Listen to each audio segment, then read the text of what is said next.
Olá pessoal, tudo bem? Vamos continuar nossas aulas. A gente vai seguir aqui na nossa aula de transformação de fases sobre curvas TTT. Meu nome é João e a gente vai seguir aqui a nossa disciplina de metalurgia. Para a gente iniciar a nossa disciplina, a gente vai voltar aqui e dar uma revisada no que a gente já estudou. A gente já conversou bastante sobre composições de materiais, principalmente com relação ao aço. O aço, basicamente, então, é uma solução sólida de ferro com carbono, variando a porcentagem de ambos. A gente também já conversou sobre processos de fabricação. Agora a gente vai ficar, a partir de agora, nessa parte aqui, ó, em avaliação de processos térmicos, tá? E para a gente entender os processos térmicos e como eles afetam a nossa microestrutura, a gente precisa estudar esse trem aqui, ó, esse gráfico, que nada mais é do que a curva TTT, tá bom? Então, a gente sabe que composição, processo de fabricação e agora os processos térmicos, eles que definem nossa microestrutura. E a nossa microestrutura vai nos dar as propriedades. E elas são importantes porque é a partir delas que a gente vai ter o desempenho do nosso material, juntamente com a solicitação. Tá bom? Então vamos dar uma revisada. Qual é uma da parte importante da gente ficar estudando os processos de fabricação e os processos térmicos e composição? Porque normalmente a gente quer alterar as propriedades. Uma das propriedades que a gente gosta muito aqui na mecânica é a resistência mecânica. Então, como é que a gente faz para aumentar ou diminuir a resistência mecânica? A gente consegue fazer de algumas formas. Uma delas é aumentar ou diminuir a porcentagem de carbono. Quanto mais carbono, mais duro o material, maior resistência mecânica. Lógico que chega um ponto que a dureza fica tão elevada que a resistência mecânica daí também cai. Outra forma que a gente tem é por encruamento, né, ou refinamento do grão, que é pelo processo de conformação mecânica, a gente diminui o tamanho do grão. E aí a gente consegue aumentar discordâncias e assim aumentar a resistência mecânica do material. Aí, o seguinte, para a gente ver a composição e como o aço se comporta, a gente estudou esse carinha aqui, ó, o diagrama de fases do ferro-carbono, né? A gente tem aqui, opa, vermelho com vermelho não vai dar bom, deixa eu trocar. A gente tem aqui, ó, o ponto eutetoide, até aqui, que é o 2,14 ou 2,11, depende do livro, é o aço, então a gente vai estudar basicamente aço, tá bom? E aí o que que acontece aqui? Nesse caso aqui, nessa região mais parece um losango, a gente sabe que aqui a gente tem austenita, né?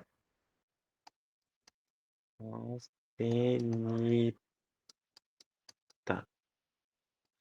E aí a gente vai resfriando até que chega um ponto onde vai ter uma junção de ferrita. Espera aí que eu errei. É o momento. Vai ter uma junção de ferrita mais cementita, né?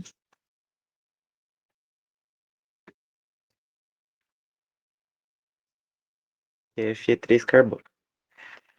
Então, se eu pegar um aço aqui e eu for resfriar ele de alta temperatura, lá, ó, mil e poucos graus, e vou resfriar até uns 600 graus, a gente vai ter a transformação de austenita em ferrita e cementita. Às vezes, se for 1080, eu vou ter somente perlita formando, né?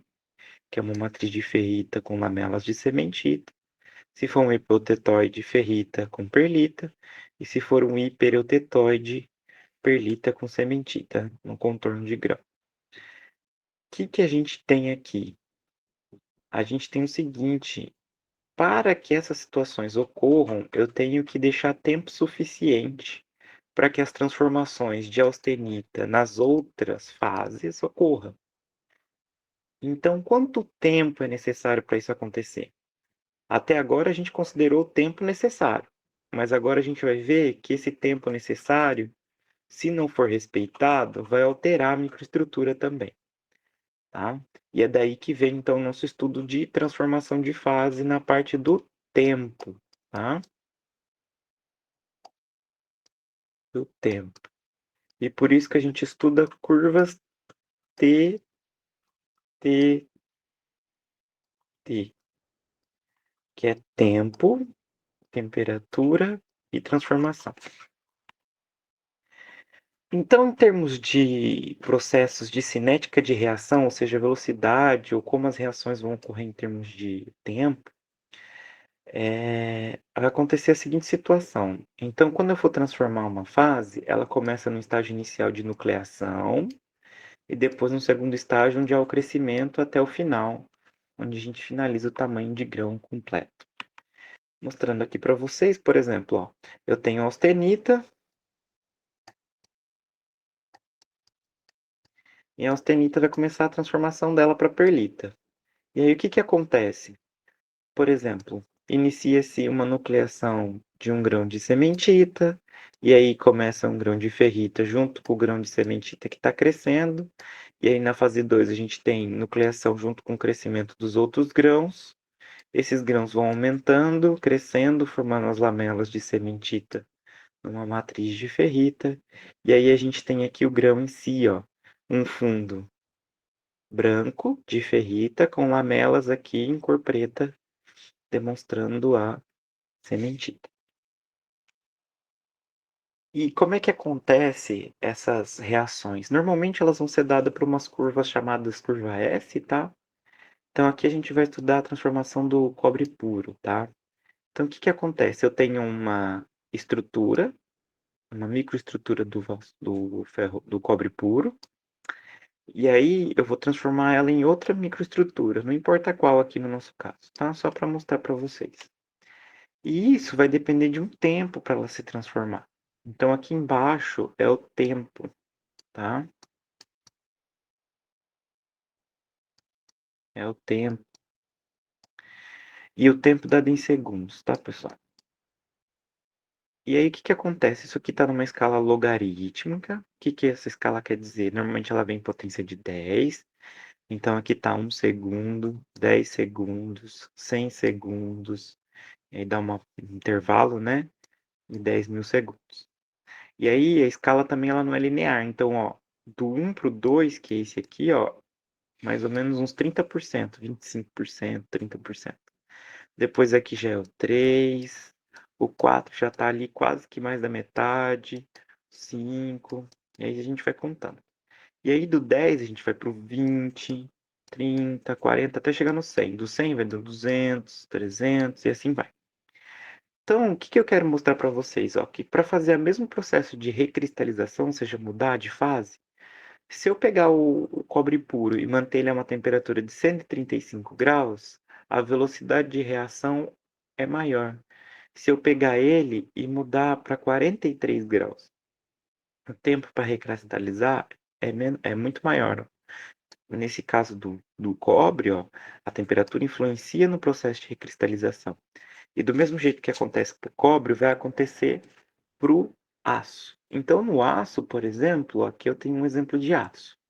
Eu vou pegar aqui, ó, um aço que estava a alta temperatura, por exemplo, 850 graus, e vou resfriar ele a 675 graus. 675 graus, pessoal, é muito próximo aqui, ó, da linha A1. Lembra? O que que acontece na linha A1? Onde a austenita se transforma em perlita. E a linha 1, ela está na temperatura de 727 graus.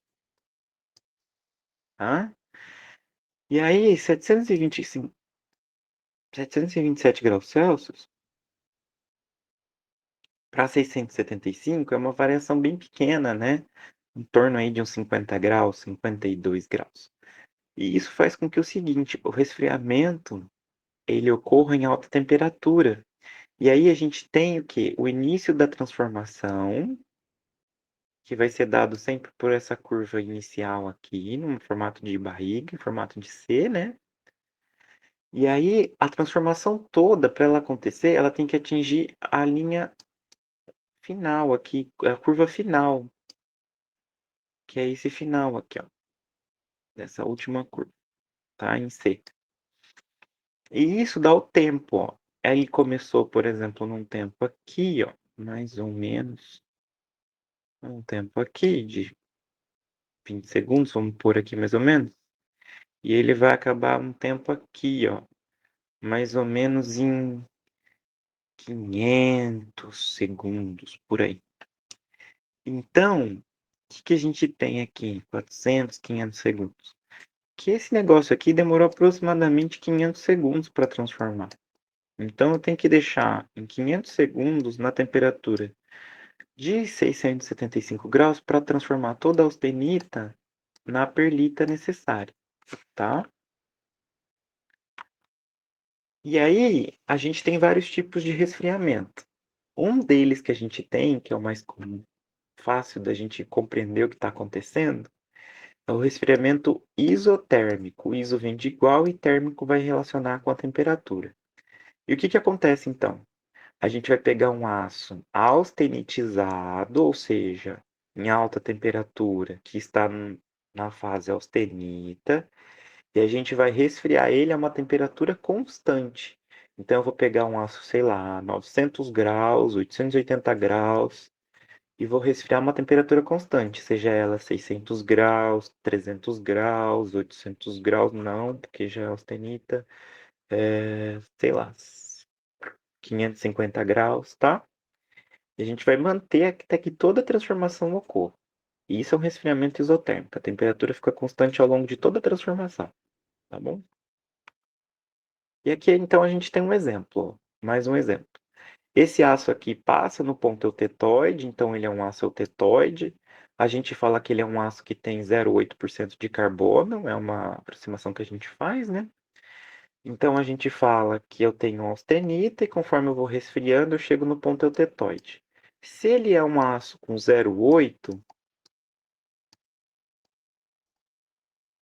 eu sei então que toda austenita vai virar perlita, porque a perlita ela tem que ter 0,8.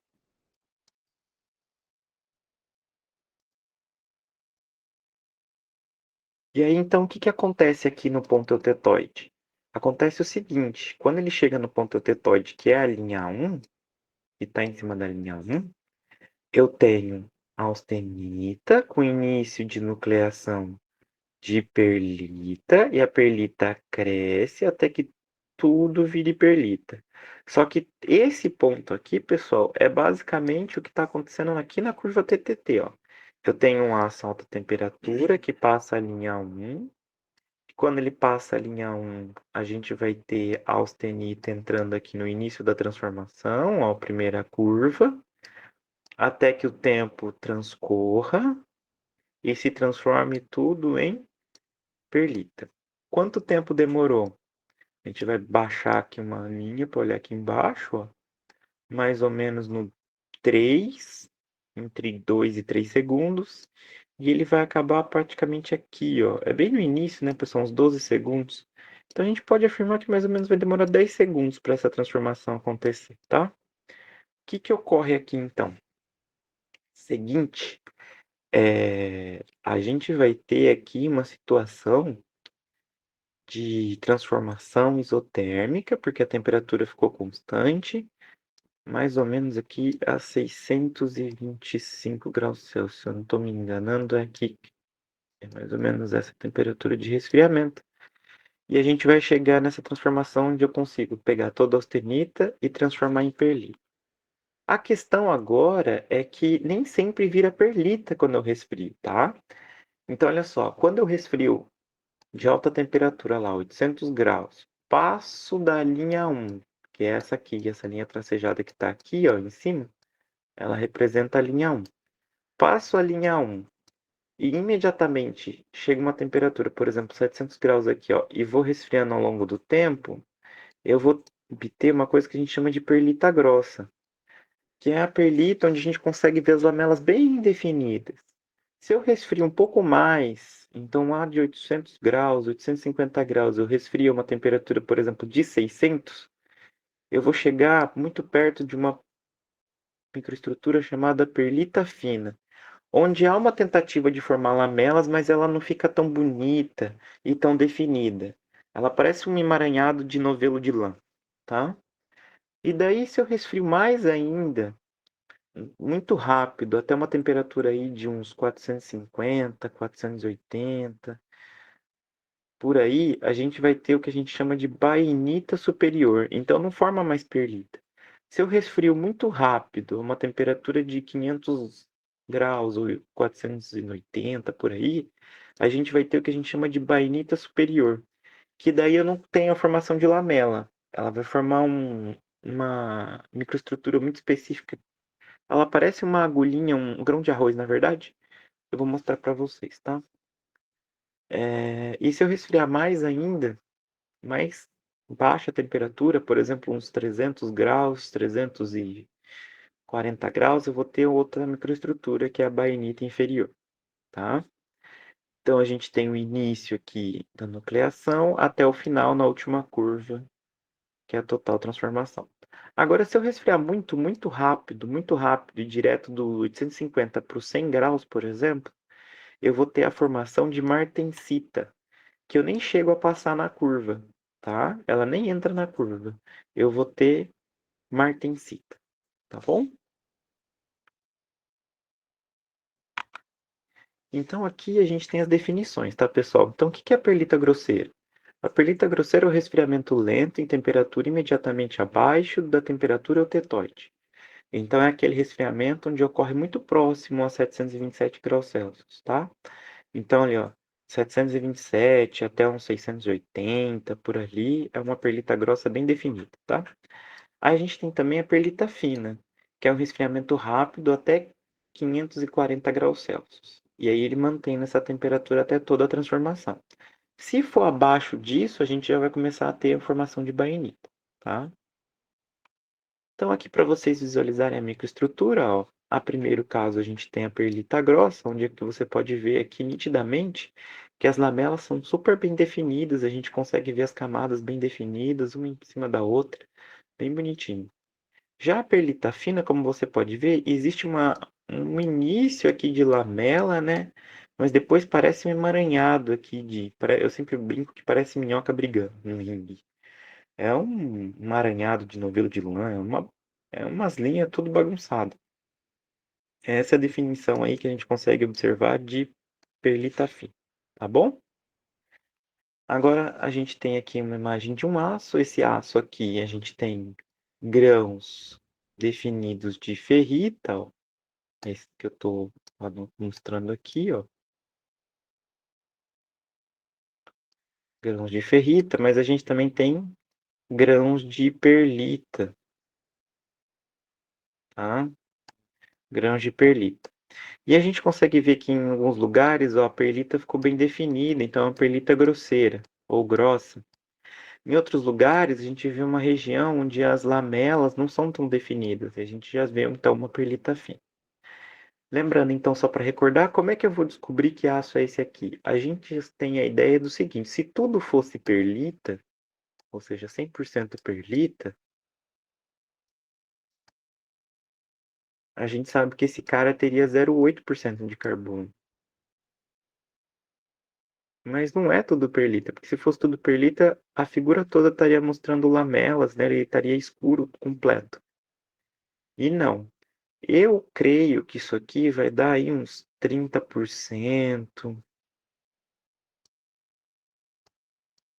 Olhando aqui, parece para mim mais ou menos uns 30% de perlita. Então esse aço aqui, 30% de perlita, vai me dar X% de carbono. Regra de 3, multiplique cruzado, né? 100x vai ser igual a 30 vezes 0,8.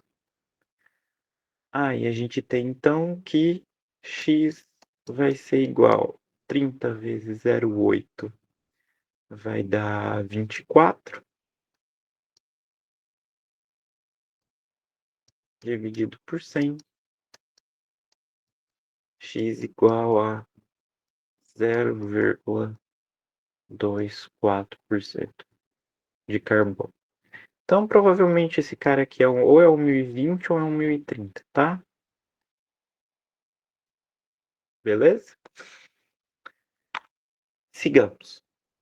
Baioneta superior, quando que ela acontece? Ela ocorre abaixo de temperaturas de 540 graus Celsius a mais ou menos 300 graus Celsius e ela forma agulhas, tá, de ferrita que encontram separadas por partículas alongadas de sementita. Já a bainita inferior vai acontecer de 300 a 200 graus Celsius, onde a ferrita está em forma de placas finas e partículas bem estreitas de sementita. Vou mostrar aqui para vocês então como é que fica. Aqui a gente tem a bainita superior, ó, ela forma uma agulha um pouco maior do que a inferior, a bainita inferior, tá? É um pouquinho mais grossa, mas é uma formato de agulha. E a gente tem aqui uns pequenos comprimentos de filamentos de sementita, tá? Então aqui, ó, aqui é a sementita e no fundo a gente tem ferrita. Para você ver então, a bainita inferior então é menorzinha ainda, né? Então a gente tem umas agulhas aqui também, né? Tem uma forma agulhada de ferrita, bem fininha e estreita, tá? E dentro dessa ferrita a gente tem traços assim, né? Pequenas regiões com partículas de sementita, bem pequenas, tá? A gente também pode ter uma coisa chamada sementita globulizada, conhecida como esferoidita. Algumas pessoas podem encontrar isso aí na vida. Esse aço, quando ele está nessa situação, é o aço que a gente vai ter para a mesma porcentagem de carbono, a menor dureza, tá? Então, maior utilidade. O que vai acontecer aqui? Eu vou pegar um aço comum, ou ele está em perlita ou em bainita, não me importa muito. E eu vou colocar ele numa temperatura próxima à linha 1, mas não vou chegar a austenitizar, tá? Então eu vou pegar e vou deixar ele, por exemplo, a 700 graus Celsius. O que acontece? Eu não transformo a minha microestrutura em austenita, mas a sementita que estava na forma de lamelas, né, de linhas, começa a se transformar numa forma circular, na verdade, de uma esferinha, tá? Lembra bolinhas, beleza? Por isso esferoidita ou globulizada, forma um glóbulo, tá? Uma bolinha, beleza? E essa microestrutura aqui, ela ocorre quando eu deixo no forno por muito tempo, tá? De 15 a 24 horas, aqui tá 18 a 24 horas, mais ou menos isso, tá? Eu tenho que deixar muito tempo no forno a 700 graus para isso acontecer. Outra microestrutura que a gente tinha visto então era a martensita. O que acontece na martensita? Ela ocorre quando o resfriamento é muito rápido, abaixo de 200 graus Celsius, e ela não pode tocar na curva TTT, né? Ela vai direto para baixo, nas curvas em si, né? Ela vai direto para baixo. E essa martensita, ela é uma microestrutura que vai formar um tetragonal de corpo centrado. Então, essa é a célula unitária de uma martensita. Como é que ela funciona, pessoal? Funciona o seguinte, ó. A austenita, quando ela está em alta temperatura, o aço, ela é cúbica de... Eu não sei se eu consegui desenhar aqui, vamos ver se eu consigo. Já. Quando ela está no formato de austenita, ela é cúbica de face centrada, né? Então é um cubo com átomos de ferro nos vértices e um átomo no centro da face, né? Aí a gente já conversou que quando isso acontece, o centro desse cubo fica vazio e o carbono consegue entrar ali dentro, né? Aí conforme eu vou resfriando, esse cubo de face centrada vira um cubo de corpo centrado, fica um CCC, um corpo centrado. Então qual é o problema do corpo centrado? É que no lugar onde estava o carbono vai entrar um ferro, e o ferro que vai para lá, para o centro, apesar dessa célula unitária ter mais espaço vazio fica distribuído de tal forma que o carbono não consegue alocar aqui dentro. Só que como eu não dou tempo do carbono se reorganizar, o carbono vai fazer o seguinte, em vez de eu conseguir um cubo, o carbono vai falar assim, não, não consegui sair. Então, esse cubo vai ter que se esticar. Então, em vez de um cubo, eu vou ter o quê? Um tetragonal, que é um retângulo, tá, pessoal? Então, a base aqui é um quadrado, só que eu estico aqui, ó, na altura, aumento a altura. Por quê? Porque nessa região que eu aumentei é onde vai ficar os carbonos, tá? Ele também pode ficar no meio das faces aqui, tá bom? Então essas são as regiões onde eu posso encontrar carbono. E o que é de interessante nisso? Essa estrutura ela é instável, porque o carbono não quer estar nessa situação. Ele quer formar a sementita das lamelas, né? Então é uma região que vai dar extrema dureza, mas muita tensão interna. Em tensão interna, pessoal, dá muito problema de choque térmico. Além disso, deixa o material tão duro, tão duro, tão duro, que ele fica extremamente frágil. Então, a perda de tenacidade é enorme, tá? Então, esse é um dos problemas que a gente tem na martensita. E como é que eu vejo a micrografia desse cara? Ela é assim, ó. É um bando de agulhinha junto. Parece, na verdade, um conjunto de palha, né? Um monte de palha junto, ó. A gente tem risquinhos assim aciculares que a gente chama, tá? Umas são maiores, outras são menores, vai depender da severidade de têmpera que a gente vai ver nas próximas aulas, tá? Mas elas são basicamente essa formação aqui, tá bom? Essa foi a aula de hoje. Qualquer coisa me mandem um sinal de dúvida, tá bom?